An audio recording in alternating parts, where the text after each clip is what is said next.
I walked into the bathroom and suddenly saw a woman. She said, "Please. Can I stay for one night?" I walked into my bathroom at 2:17 a.m., half asleep, barefoot on cold tiles. And froze. There was a woman standing near the sink. Not a shadow. Not my imagination. A real woman. Pale. Shaking. Her hands raised as if I were the one holding a weapon. "Please," she whispered, voice cracking. "Can I stay for one night?" For a split second, fear took over. Every warning you've ever heard ran through my head. Stranger. Night. Alone. Bathroom. But then I really looked at her. She wasn't threatening. She was terrified. Her hair was damp like she'd been out in the rain. One sleeve of her coat was torn. There was a bruise blooming along her wrist, purple and angry. She looked like someone who had been running for a long time and finally collapsed in the only place with a light on. I'm sorry, I said instinctively, my heart pounding. "How did you?" "I didn't break in," she rushed to explain. "The back window was open.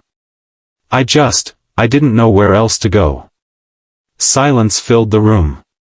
The clock in the hallway ticked louder than it ever had before. I should have called the police. That's what logic said. That's what safety said. But compassion doesn't always wait for logic. "What's your name?" I asked. "Emily," she said. "I swear I won't cause trouble. I just need one night. Just to sleep. I'll be gone before morning." There was something about the way she said sleep, like it was a luxury she hadn't had in a long time. I stepped back and opened the door wider. "You can sit in the living room," I said. "I'll make some tea." She nodded, tears spilling before she could stop them. That's when I knew I'd already made my decision. Emily sat on the edge of my couch like she didn't believe she was allowed to touch it. I handed her a mug with both hands. She wrapped her fingers around it as if it were the only solid thing in the world. "Thank you," she whispered. "You have no idea how much this means." I shrugged, suddenly uncomfortable with gratitude I hadn't earned. "You want to tell me what's going on?" She stared into the tea, watching the steam rise. "I left my husband tonight," she said finally. Just like that. "He wasn't always bad," she added quickly, as if defending a ghost. "But somewhere along the way, love turned into control. Control turned into fear. And tonight," she swallowed. "Tonight was the first time I realized I might not survive staying." She rolled up her sleeve. The bruise explained the rest. "I didn't have money. My phone died. Every shelter I called was full. I was walking for hours, knocking on doors that stayed dark. Then I saw your light on." She looked at me, eyes red but steady. "I didn't expect you to say yes." Neither did I. I gave her my spare blanket. I slept on the floor of my bedroom, staring at the ceiling until dawn. I kept thinking, one night. That's all she asked for. One night can't change much. I was wrong. In the morning, I made pancakes. She laughed when I burned the first batch. It was a soft laugh, like it hadn't been used in a while. Over breakfast, she told me about her job, how she used to be a nurse before he made her quit. How isolation sneaks up on you so slowly you don't notice until you're completely alone. "You forget who you were," she said quietly. "And one day you realize you've been surviving instead of living." I offered to charge her phone. She hesitated, then nodded. When it powered on, she stared at the screen. No missed calls. No messages. Her shoulders slumped. I guess no one noticed I was gone. That moment hit harder than any bruise. I told her she could stay longer. Just until she figured things out. She shook her head. "If I stay too long, I'll feel like I'm imposing." "You're not," I said. You're recovering. That word seemed to settle something inside her. The unexpected twist came that afternoon. There was a knock at the door. Emily froze.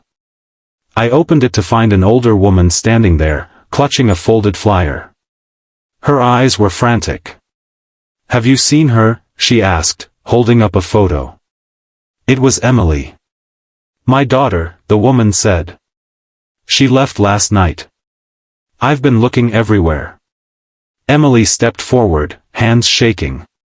Mom? They collapsed into each other in tears. Turns out Emily had left more behind than she thought. Her mother had never stopped looking. Emily had stopped believing anyone would. That night, the three of us sat at the table. Her mother held her hand like she was afraid she'd disappear again. You saved her, her mother told me.